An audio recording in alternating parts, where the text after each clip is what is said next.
Here's another way that you can make wire-bound books without needing the cinch machine. Hi everyone, it's Sherry. I hope that you are having a wonderful day. Stay tuned.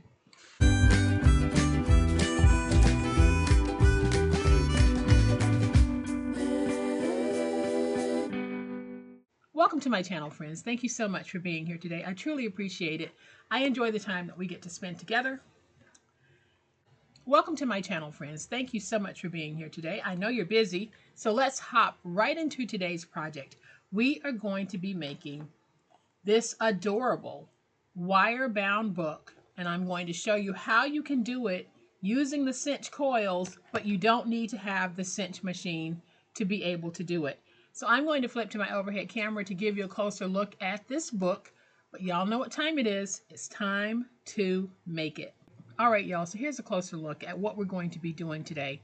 I made mine a 4x4, but the technique that I'll be showing you will help you to make a book in any size. And you'll see just how easy the process is. It's a little bit more time consuming than actually using a cinch machine, but if you don't have the cinch, you can still get this beautiful wire-bound book. Isn't this paper gorgeous? Y'all, I'm in my pumpkin era here, and I have been making a whole bunch of pumpkin digitals, and I want to share those with you really quickly because they are now available on my website. I have 3 different colors. I have pink, brown, and blue, and this is the pink. So I'm just going to do a very quick flip through. These are digitals.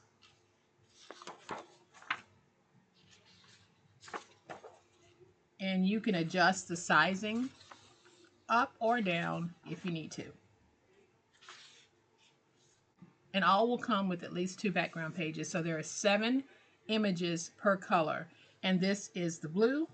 I think that is gorgeous.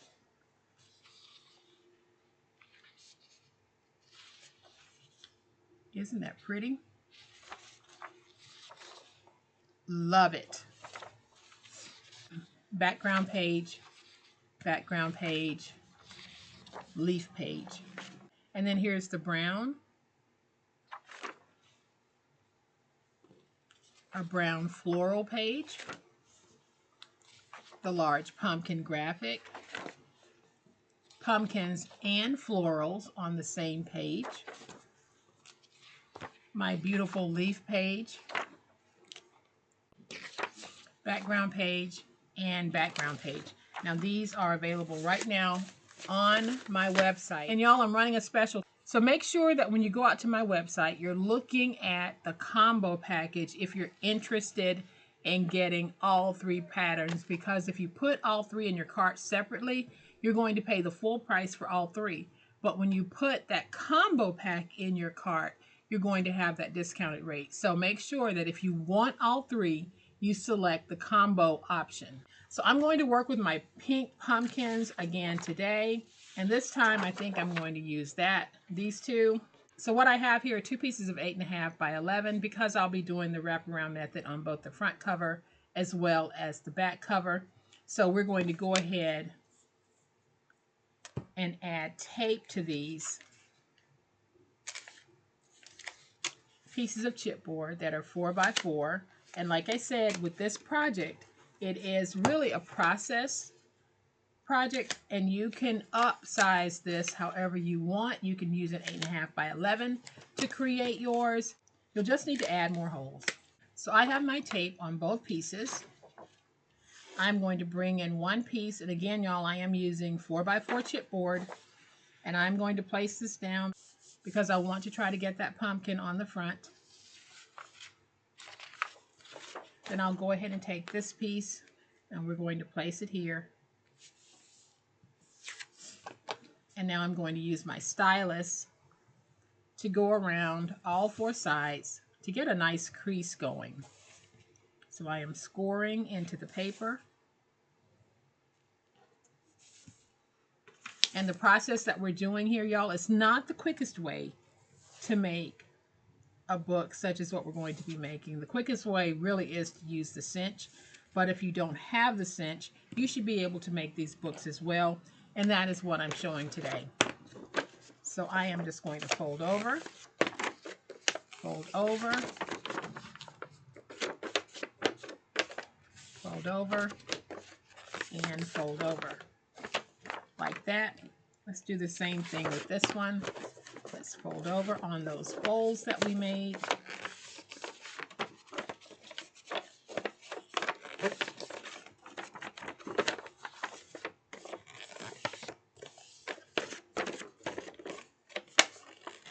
So now that we have our piece like this, we are going to be doing the wraparound.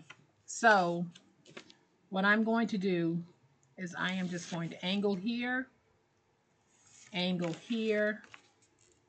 slight angle here, slight angle there, angle, angle, and angle. So now I'll be able to wrap around like this. So I am just going to go ahead and reduce these pieces. Let's just take some tape, add some tape here, as well as some tape here. Fold over, fold over. And now I'm going to take my tear tape, put the tear tape on this piece. And I know some of you have probably seen those beautiful wire-bound books and you've wanted to make them, but you don't have that particular machine and you really don't want to go buy that particular machine, which is a Cinch.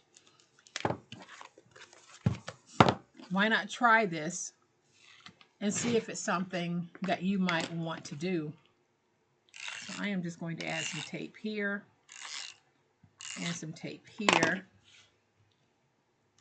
Peel away, pull tight, and fold over. Peel away, pull tight, and fold over. Now I'm just going to get this nice and stuck.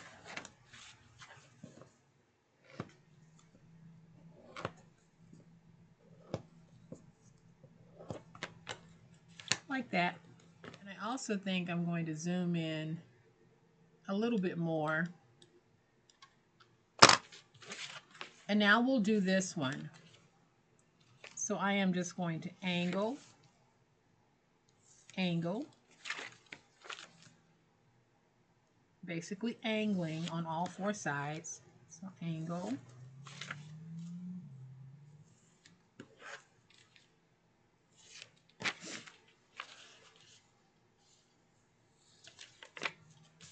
and then let's angle here. So now I'm just going to reduce this, reduce this,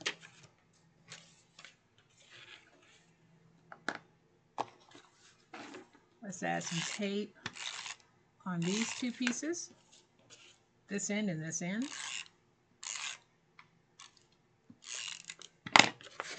Let's fold over, and then I'll take some tear tape, put it here because we don't want anything coming up with our book, so I'll make sure that the top folded pieces have the tear tape.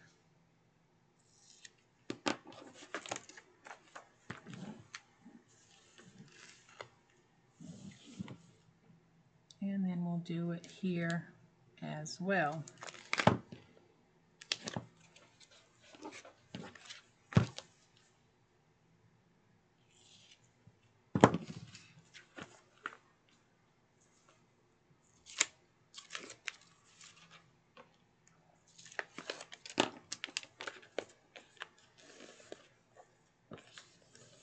Now what I did create with my cinch was a template. And if you go to my website, you'll find a cinch template already on the website. And I'll also try to link it in the description box if I remember to do that.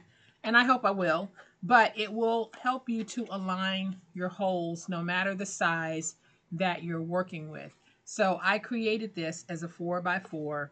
And I knew that I wanted some space here at the top and the bottom. You see how I have the coils here in the middle? That is what I wanted. So when you use that template, you can decide how you want your holes to be. So just make sure that when you are getting ready to mark your holes, that you have the front facing up, and when you move it, The inside is the fold over side for the back page. So the back page will be flat and the front page will be this. So you'll have your finished back and your finished front, and you take those two pieces and you just put them together. And I am going to use some clips because now I'm going to take a pen, and I'm using a pen. You can use a pencil so that you can erase the marks if you're afraid they might show. And I am just going to go in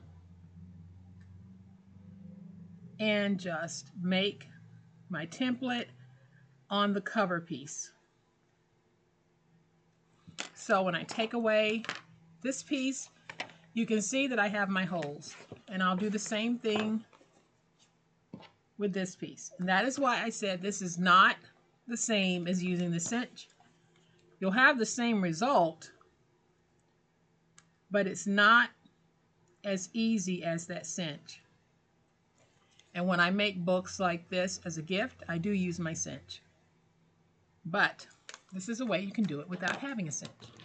So you see how we have our holes? All I'm going to do is take my Crocodile Big Bite, and I have it on the 3/16 inch setting, and you won't be able to see this part, but all I'm doing is lining it up with a hole, and I'm punching.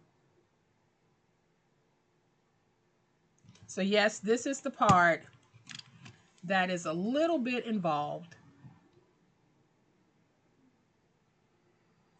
But if you're just making 1 or 2 books that you want to give to certain people, y'all, it's worth it to me.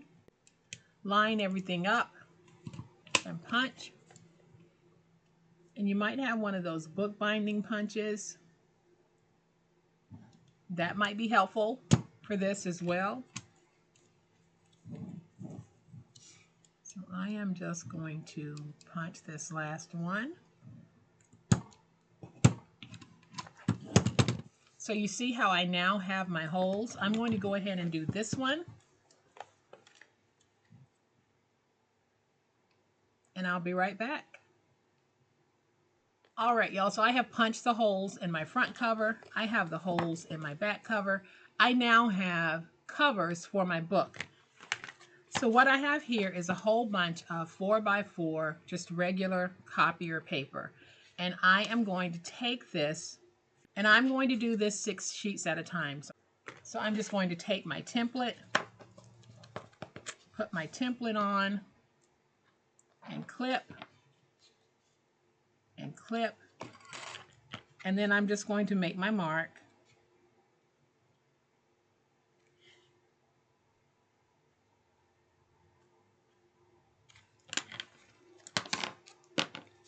Take off that template, and you can see my mark on the top piece. Now I'm going to take my Crocodile Big Bite and just go in and do the same thing that I did with the covers. So basically I'm just going through, trying to line everything up to punch my holes. Again, this will not be perfect. It will not be as perfect as it would be if you were using the cinch, but I have done this before and I like the outcome.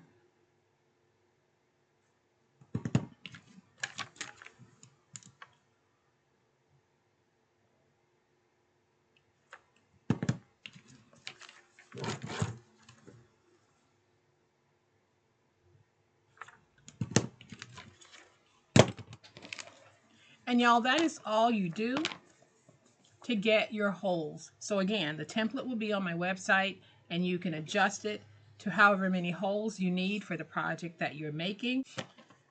I already have the rest of my holes punched, so I am going to take these and stack them like this. I am going to be using the cinch wire, and however many holes you have, that's how many of these you need. So I have 6 holes, and I'm going to count off 1, 2, 3, 4, 5, 6, and then I follow it all the way around until you have this section here, and you snip right in the middle of that section. So now comes the really easy part of putting it together. So here's how you put it together. Here's your stack of paper. You're going to take that top cover, your decorative cover, put it on top, face up, and then you're going to take the back piece and place it on top. And when you place it on top, the ugly side of the back piece, which is the side that we did all of that fold over on, that should be looking at you. Then you're going to take your prongs and you're going to put your prongs in your holes like this. And when you wrap around, it should look like this, as if you stitched this part. So now that you have it like this, we can then take this and roll it back